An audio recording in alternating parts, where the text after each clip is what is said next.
Okay 9 class, अभी तुम्हारा जो मैथ्स 2 है ना, प्रैक्टिस सेट 5.1 का क्वेश्चन नंबर हम लोग ना 6 देखने वाले हैं। ठीक है, तो चलो कैसे सॉल्व करते हैं। यहाँ पे तुम लोगों को ना P Q R S एक पैरेललोग्राम है और A B C R छोटा वाला पैरेललोग्राम है। तो दो पैरेललोग्राम देके रखा है, उसमें से आपको P एंगल P का वैल्यू 110 मतलब 110 दिया है। बाकी आपको जो स्मॉल पैरेललोग्राम है इसके चारों एंगल की वैल्यू फाइंड करनी है। स्टूडेंट सम बहुत ही इजी है, इसका सॉल्यूशन देखो सबको समझ में आएगा। तो सबसे पहले आप क्या लिखोगे, quadrilateral P Q R S and quadrilateral A B C R in a parallelogram. ये आपका क्वाड्रिलेटरल दोनों पैरेललोग्राम है और ये जो डेटा है आपके टेक्स्ट बुक में गिवन है। तो जब कोई भी क्वाड्रिलेटरल पैरेललोग्राम होता है तो उसकी प्रॉपर्टी आपके माइंड में आनी चाहिए। तो इसकी प्रॉपर्टी क्या क्या है देखो।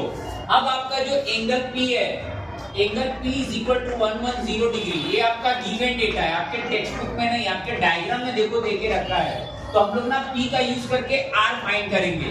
तो लिखने का सिंस, याद रखो ये सब साइन बहुत इंपॉर्टेंट होते हैं एग्जाम में। Since angle P congruent angle R, reason क्या आएगा, अपोजिट एंगल्स ऑफ पैरेललोग्राम। आप फुल फॉर्म में लिखेंगे यहाँ पे। सो देयरफॉर जब ये दोनों कॉन्ग्रुएंट है और आपको P का वैल्यू 110 है तो मेजर एंगल R भी आपका क्या होने वाला है, 110 डिग्री। ये याद रखो, आपको एंगल R की वैल्यू मिल चुकी है और अब आप स्मॉल पैरेललोग्राम में आ चुके हो और इसके अंदर एक की वैल्यू आपको पता चल चुकी है। अब आप इसका यूज करके इसके अपोजिट में जो एंगल B है उसका वैल्यू फाइंड करेंगे। तो इधर लिखेंगे सिमिलरली एंगल R के सामने कौन है, एंगल B। तो major angle B congruent major angle R, reason क्या आएगा यहाँ पे, सेम रीजन आएगा। क्या लिखोगे आप, opposite angle of parallelogram. So therefore आपका मेजर एंगल B भी क्या होने वाला है, 110 डिग्री हो गया। मतलब आपको छोटे पैरेललोग्राम में, स्मॉल पैरेललोग्राम में AR और B का वैल्यू आपको मिल चुका है।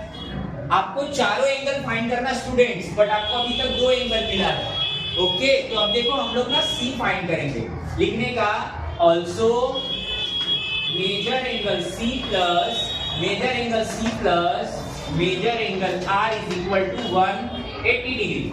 इसका रीजन आने वाला है, क्या आएगा रीजन, इसके पहले भी मैंने सब में सीखा है। Very good, adjacent angle of parallelogram. तो अब एडजेसेंट एंगल पैरेललोग्राम के कितने होते हैं, 180। तो मेजर एंगल C का वैल्यू आपको नहीं, मेजर एंगल R का वैल्यू पता है आपको, तो मेजर एंगल C कॉपी कर दो प्लस मेजर एंगल R की वैल्यू आपको कितना दिया स्टूडेंट, अभी हमने फाइंड किया था 110। तो आप यहाँ पे लिखेंगे 110 is equal to 180 degree. Therefore major angle C is equal to 180 degree minus 110। Therefore major angle C आपका क्या होने वाला है, आंसर बताइए, 70 डिग्री। तो आपको C भी मिल गया, आपको C भी मिल चुका है।